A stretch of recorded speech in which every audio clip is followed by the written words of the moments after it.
Mount Redtooth, its top littered with man-made eyes that stare into the endless depths of space. Tonight, the champion of light will depend on them to pick out a message from the ether.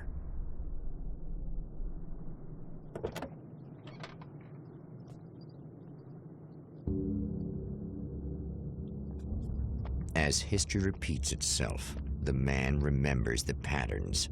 He knows that he needs the missing part for the telescope. I'd better find Dr. Meadows' car. That's where the camera should be.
Oh, praise be. You guys are coming through for me.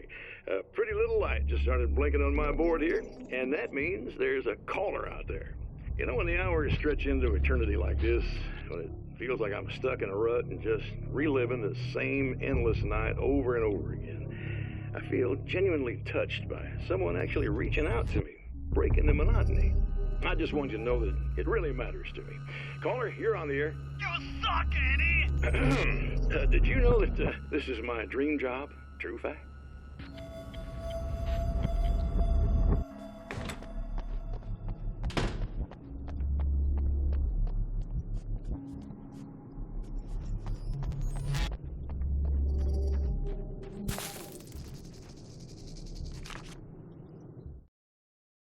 The atmosphere in the projection booth at the drive-in was charged, almost unreal.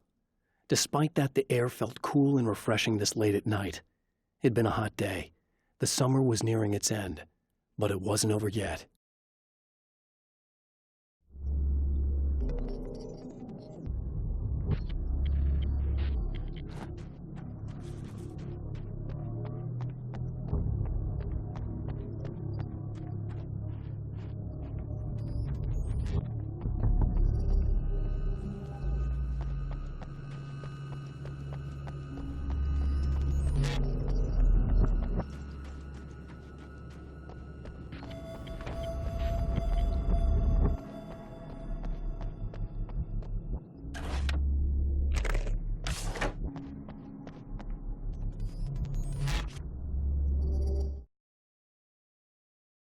When Dr. Rachel Meadows got the call from Michael, telling her to hurry to the observatory, she didn't waste any time.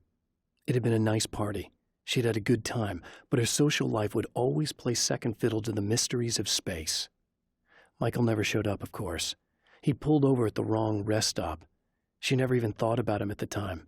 The phenomenon in the sky above her was too fascinating.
After my disappearance, they thought I was dead.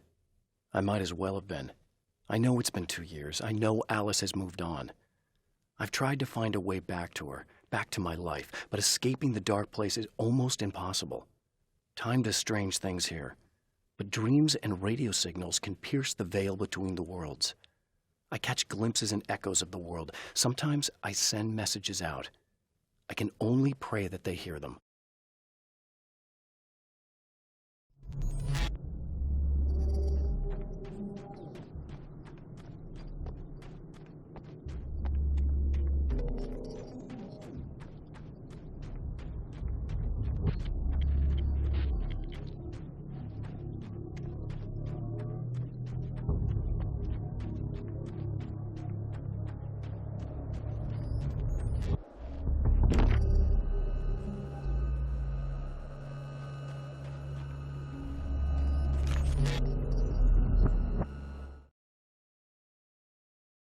The Taken may well be the tool the darkness favors over any other.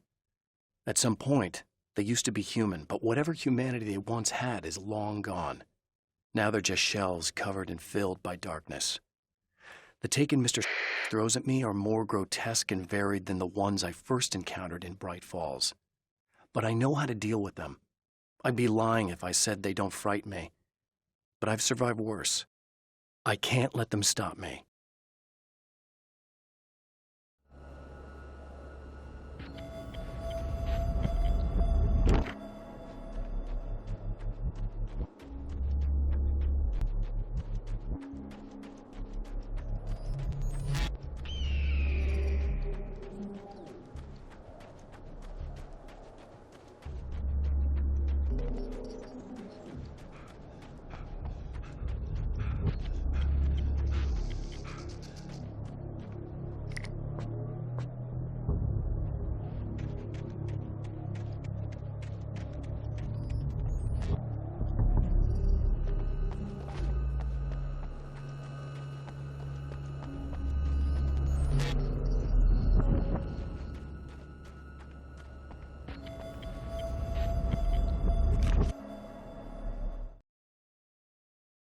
Stories come naturally to us. We can't help it. There are many different worlds, many competing realities within our heads, fueled by books, television, even barely remembered childhood tales. There's an endless supply of fictional concepts more familiar to us than anything or anyone real. We have a far greater connection to the fictional characters we know and love than the random people we pass on the street. Our destinies and inspirations are shaped by lies, myths, and fables.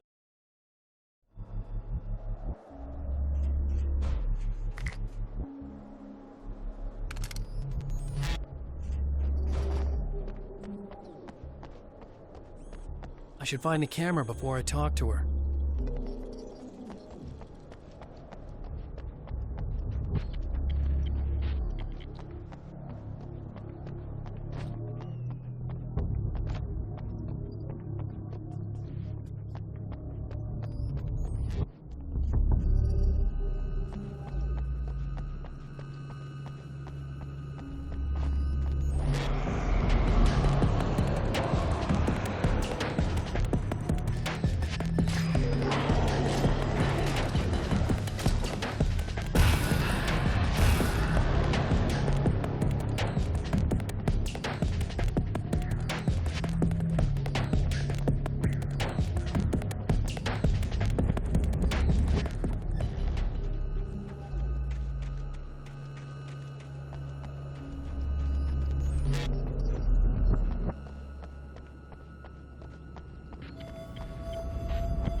There are places where our world is worn thin and another reality brushes against ours. One such site is Cauldron Lake near Bright Falls, Washington. But there are others. That other reality is dark, vast, and malleable, always in flux. In its depths dwell vast forces and alien energies. They're dangerous. But in one of these places, if you know how, you can channel the power of that place and use it to shape reality.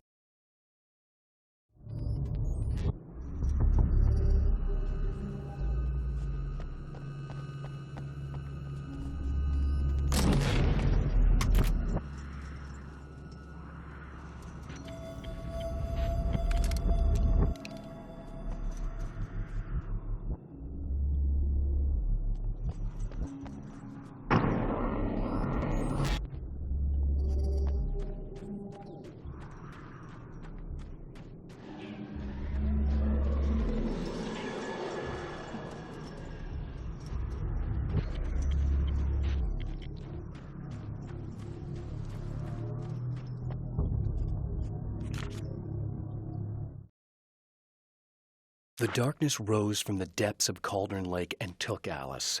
It needed words. It needed me to write its way into our world. She was leverage, a hostage. I complied, but with a twist. I put in a loophole that gave me a chance to fight back. I was hunted by shadowy enemies, but I faced the darkness. I fought it with light. I drove it back. I saved Alice, but it came with a cost. I was trapped in the dark place below Cauldron Lake.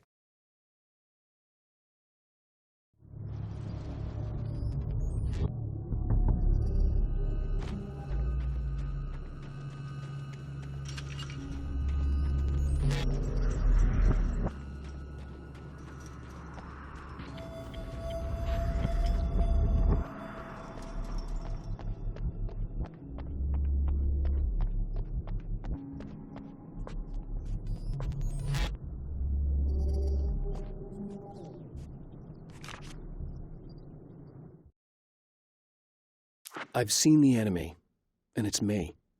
I've faced dark horrors before, things that live in the unimaginable pressures of the world beyond our own. Sometimes they masquerade as humans. That's what ultimately lurks inside Mr. Scrooge. He's every mean-spirited tabloid story about me, an evil caricature, a creature formed in that vague territory of misconceptions, half-truths, and the dark imagination of people who heard a story about me. An urban legend made flesh, a serial killer, my dark half, brought to life by the power of Cauldron Lake.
It's you. How dare you?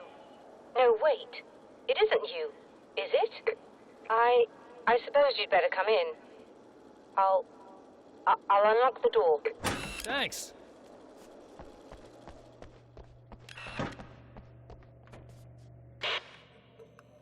I know what you're thinking. Evil twin, supernatural powers. But most of the time, I just like to keep things basic. I want you to understand that.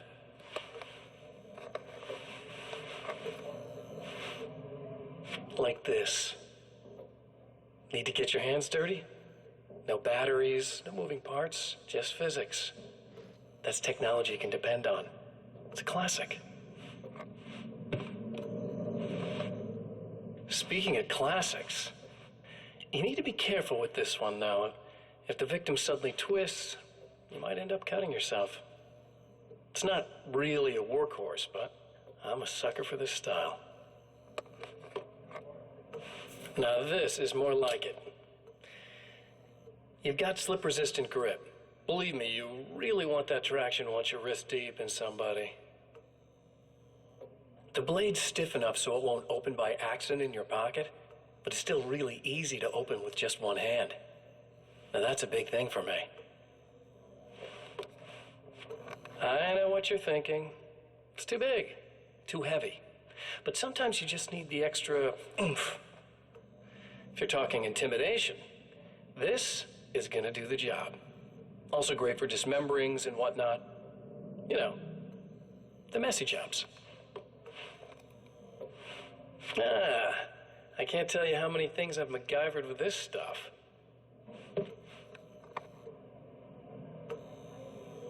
Okay, now, guns. Not a big fan. I mean, how are you supposed to really connect with somebody with a bullet? I want you to understand that. I take pride in what I do. We can't both be worthless hacks, can we?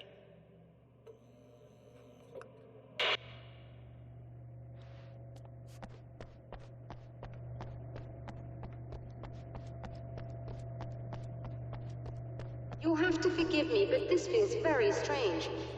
It seems like this has all happened before. I have the replacement part for your telescope, Doctor. All right. Let's get it installed.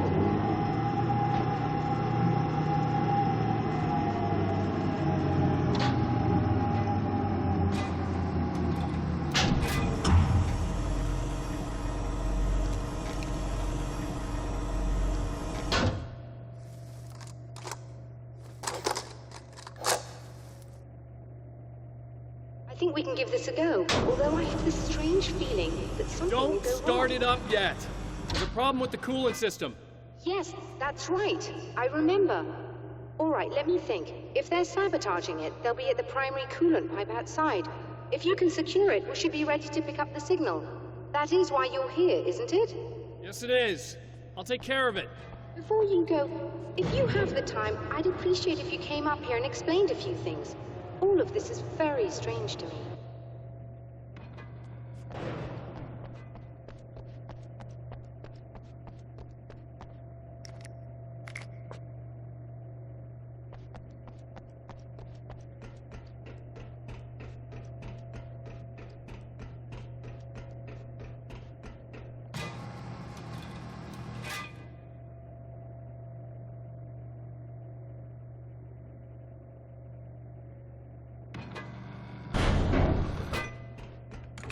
Hello.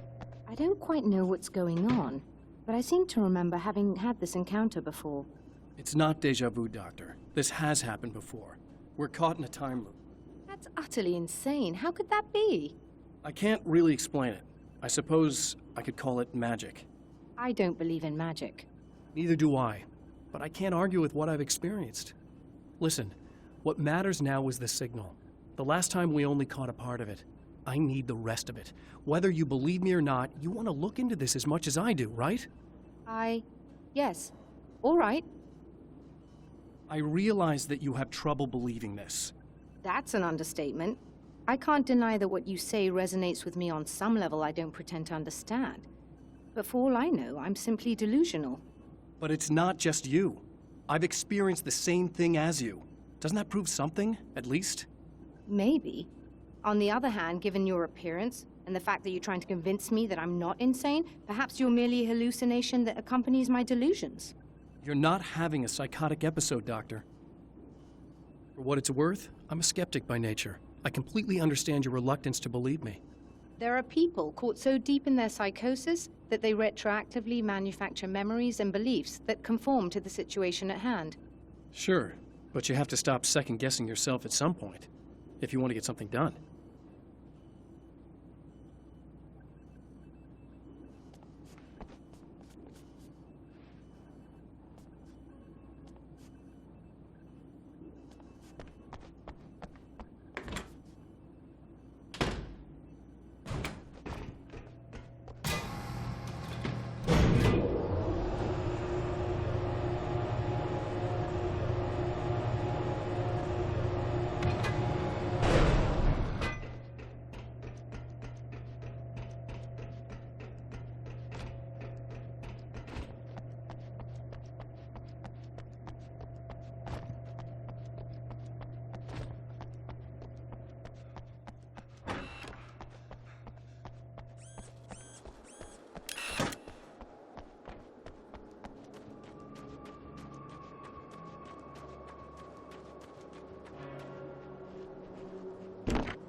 hate the light, am I correct? You should be able to turn on the lights and secure the area that way.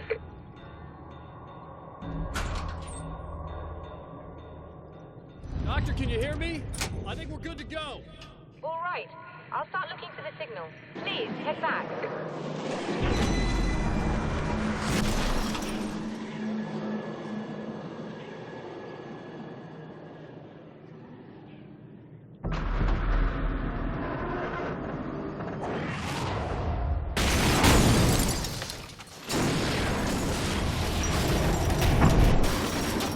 I guess they didn't like that.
It's working. Please, come up here.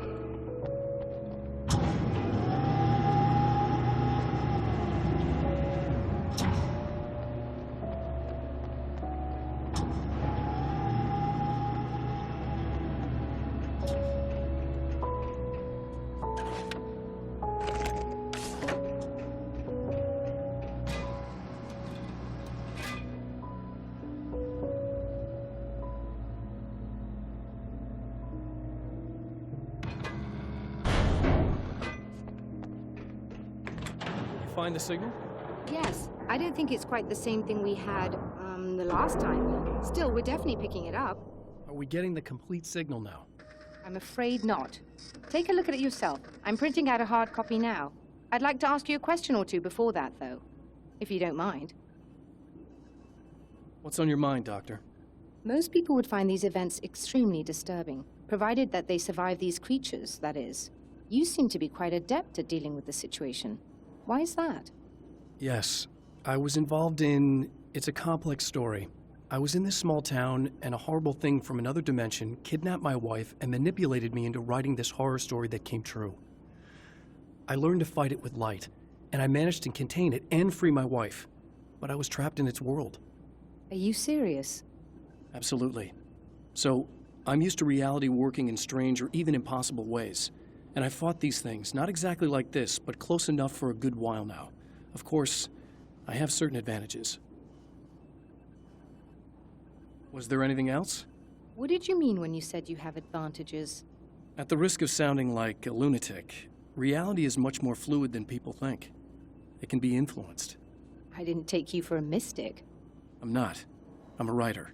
And under certain conditions, I can, for lack of a better word, rewrite reality. Change things. That's absurd. But it works. Assuming I believe this, why don't you simply, I don't know, write yourself some superpowers? It's not quite that simple. You need to follow certain laws of drama, I suppose. You need to think about consistency and symbolism. Often what you write isn't anywhere near as important as what you imply. There are things out there that will take advantage of your mistakes. You really believe in this? Don't look at me like that. You've experienced some of this yourself. I will gladly admit that something exceedingly strange is going on. But this idea that you're somehow altering reality with your writing is ridiculous. You're essentially saying you're controlling my actions. Leaving aside the rational arguments against this, what gives you the right? Well, it's more like having a destiny. A path you're on. You're not aware of it, but there it is. If somebody changes it, what difference does it make? It's what every writer does. If you write something that affects one of the characters, they don't really know about that. I'm not a character. Are you saying that it's all right to take advantage of someone if they aren't aware of it? Look, all I meant was that if you're genuinely making all your own decisions, and those decisions lead to whatever destiny you have, what practical difference does it make? I suppose that depends on whether our destinies are determined by things like physics and probabilities, or natural reality, which is presumably neutral and impartial, or by some kind of an intelligence. If it's the latter, that intelligence makes choices based on some criteria. If we suffer as a result of those choices, there's a moral and ethical element involved, regardless of whether we're aware of its manipulations. Wouldn't you agree? You're taking this very well. I thought you'd be hangry. I suppose I would be if I thought you could actually do this.